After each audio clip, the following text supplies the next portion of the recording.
Hello, everyone. Have you ever lost something and had trouble finding it again? Maybe you couldn't find one of your favorite toys no matter where you looked in your room. Or maybe you couldn't find a piece to one of your favorite games in its box, and you can't imagine where it could have gone.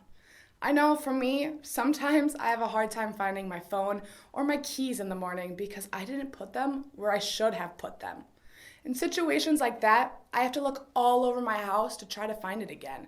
And when I do eventually find it, I usually find it in a surprising place that I never could have guessed. And I can't help but to ask myself, how did it get there?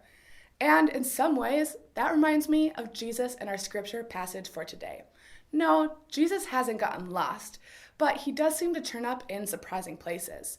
You see, Palm Sunday kicks off Holy Week, and on that day, we remember the day the crowds welcomed Jesus in as their king. But during Holy Week, we never seem to find Jesus in a place where we would expect to find a king.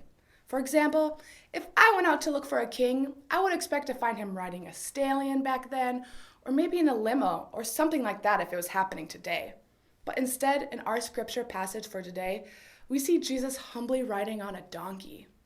Or if I knew that a king would soon arrive in my town, I would look for him in the place of a big event or a party, some place where the rich and powerful rolled out the red carpet or shot off fireworks to welcome him. Instead, we find Jesus in the place where normal people did all they could by waving simple branches that they could find from nearby trees and placing their cloaks on the dirty ground. And later on in Holy Week, we might expect to find a king in a palace having elaborate parties or sitting on a throne wearing a crown. But instead, we find people trying him as a common criminal, enthroned on a cross wearing a crown of thorns. But in some ways, none of that should surprise us. Jesus spent his whole life and ministry in places we might never have expected. He spent his time with the hurting, the sick, the sad, the poor, and the unwanted. We see Jesus' kingdom breaking in today in surprising places, where Jesus transforms lives, where his followers proclaim his good news.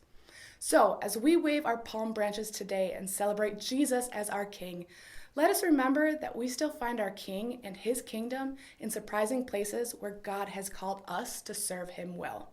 And I hope that helps you understand our scripture passage just a little bit better. Goodbye, everyone.